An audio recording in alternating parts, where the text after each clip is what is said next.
Senhor presidente dessa sessão, ministro Ricardo Lewandowski, senhoras, senhores senadores, brasileiros e brasileiras que nos assistem nesse instante. A minha primeira palavra, presidente Lewandowski, é dirigida a Vossa Excelência.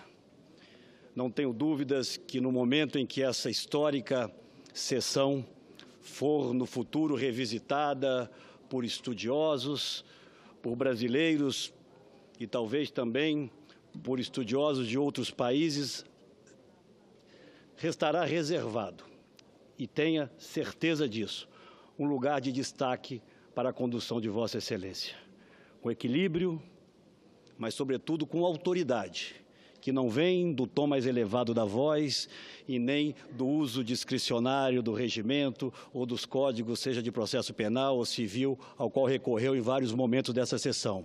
Autoridade que vem do compromisso de Vossa Excelência com a democracia e com o cumprimento da Constituição. Me sinto honrado de poder ter participado dessa sessão sob a presidência de Vossa Excelência. E venho hoje, nesse momento derradeiro, de um momento dos mais graves da vida nacional, não para condenar um partido político, não para julgar a biografia de uma presidente da República, biografia que respeito. Nós estamos aqui, senhor presidente, senhoras e senhores senadores, no momento em que o Senado se transforma em órgão judiciário para, como juízes dessa causa, julgarmos a conduta da senhora presidente da República.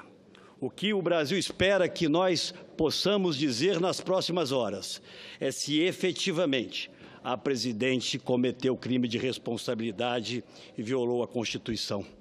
Sabe, Vossa Excelência, e sabemos todos nós que a nossa Constituição funciona num sistema de freios e contrapesos, exatamente para que um poder não se sobreponha sobre outro. Em todas as constituições democráticas, nós vamos encontrar ali instrumentos que possam impedir que os governantes se transformem em governantes totalitários e naveguem acima da legislação. Felizmente, a Constituinte de 88, e me orgulho imensamente dela ter participado, estabeleceu de forma muito clara quais as responsabilidades, quais os direitos, mas também quais os deveres daquele que assume a presidente da República. Violar a lei orçamentária não é permitido, porque se está violando a Constituição. Na verdade, no momento em que se viola também a lei de responsabilidade fiscal, se comete efetivamente crime de responsabilidade. O que nós estamos assistindo, senhor presidente, senhoras e senhores senadores, nesses últimos dias de debates acalorados nessa casa, é uma absoluta inversão de valores. Não tendo a coragem, e nós não vimos isso aqui ontem, infelizmente, de assumir os seus erros e a gravidade dos atos cometidos, a senhora presidente da República acusa a oposição, vejam os senhores, como fator desestabilizador do seu governo. Quiséramos nós, senador Aloysio, poder ter essa força, não para desestabilizar, mas para ajudar o governo a corrigir rumos. Não é a oposição que é a responsável pelos delitos cometidos. Não tendo como atacar o primoroso, extraordinário, histórico relatório do senador Anastasia, o atacam, o acusam. Não podendo, senhoras e senhores senadores, acusar aqui, ou debater, ou mesmo responder à extraordinária ação da acusação, de alguma forma conduzida pela doutora Janaína e também pelo doutor Reale, buscam desqualificar a doutora Janaína. O Brasil reverenciará por muitos e muitos anos Vossa Excelência pelo papel extraordinário e corajoso que teve ao permitir ao Brasil ter uma nova chance. Chega ao cúmulo, e hoje foi o que mais nós ouvimos, atacam a imprensa como se fosse ela a responsável pelos desatinos que tomaram conta do país. E, por último, ao não terem argumentos para confrontar o trabalho precioso e extremamente qualificado do procurador do Tribunal de Contas, Júlio Marcelo, buscam atacá-lo, o denunciam, mas não. nada superará a verdade. Absolutamente nada falará mais alto do que os autos que aqui hoje estamos julgando. E fazemos, relatora Anastasia, esse julgamento apenas em relação a duas questões, os decretos ilegais e os empréstimos fraudulentos. E fazemos isso porque o artigo 86 da nossa Constituição, no seu parágrafo 4º, e que precisará ser corrigido, impede a senhora Presidente da República de responder por crimes ocorridos ou cometidos anteriormente à sua posse nesse segundo mandato. Porque se assim não fosse, senador Caiado, a lista de crimes seria muito mais extensa. Porque, na verdade, as duas consequências distintas dessas ilegalidades estão claras. Uma é o processo judicial, o qual a Presidente da República responde e, acredito eu, terá como consequência o seu afastamento definitivo da Presidência da República.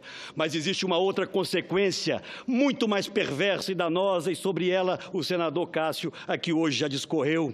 A consequência desses atos ilegais foi a perda de credibilidade do país, foi o aprofundamento da crise econômica com seus reflexos na vida cotidiana dos brasileiros. A consequência mais perversa dos atos da senhora Presidente da República são os 12 milhões de desempregados, 5 milhões apenas após a sua eleição.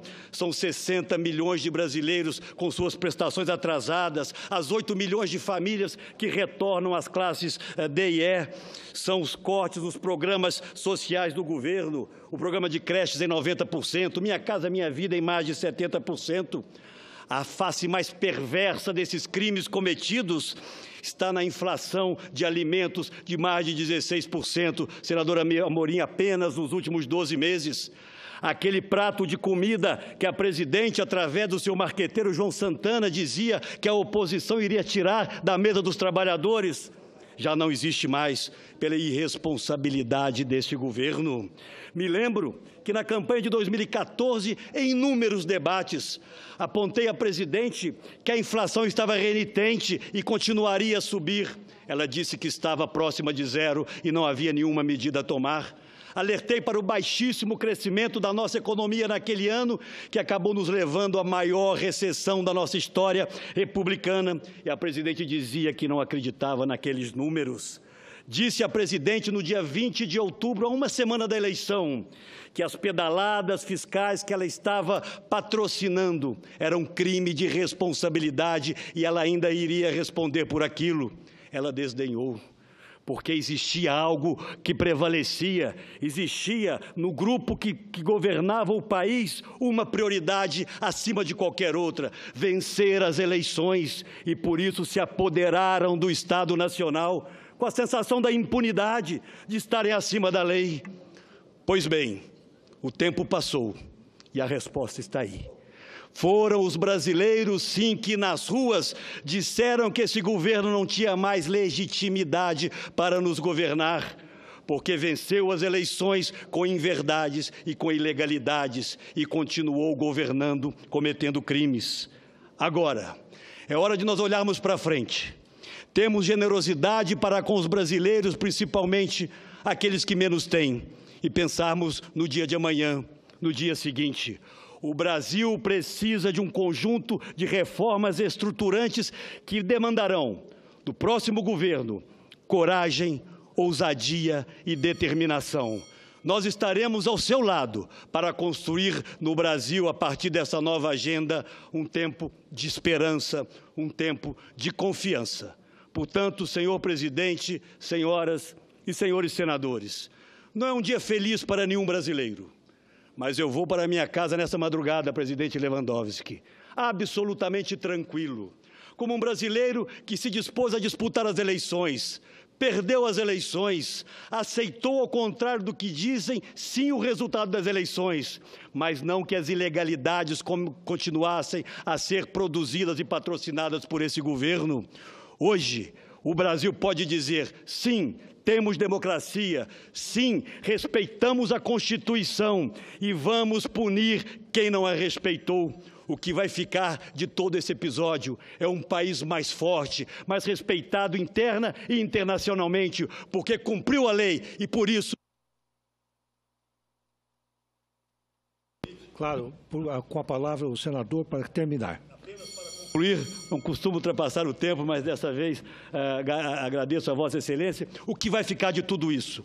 É um país com esperança, um país que volta a acreditar no seu futuro, um país onde as pessoas de bem se reúnem, independente da sua convicção ideológica, dos credos que praticam, mas que acreditem que juntos nós somos capazes de superar esse tempo negro que vivemos nos últimos anos. Pois bem, a minha palavra final é de agradecimento aos milhões e milhões de brasileiros que vêm nos acompanhando nessa jornada. E a eles, especialmente aos brasileiros, uma palavra de confiança e de esperança. Vamos juntos e vamos permitir que o Brasil e os brasileiros escrevam uma nova história, ética, honrada e competente, onde a verdade e apenas ela prevaleça na boca e na voz dos seus governantes. Muito obrigado, senhor presidente.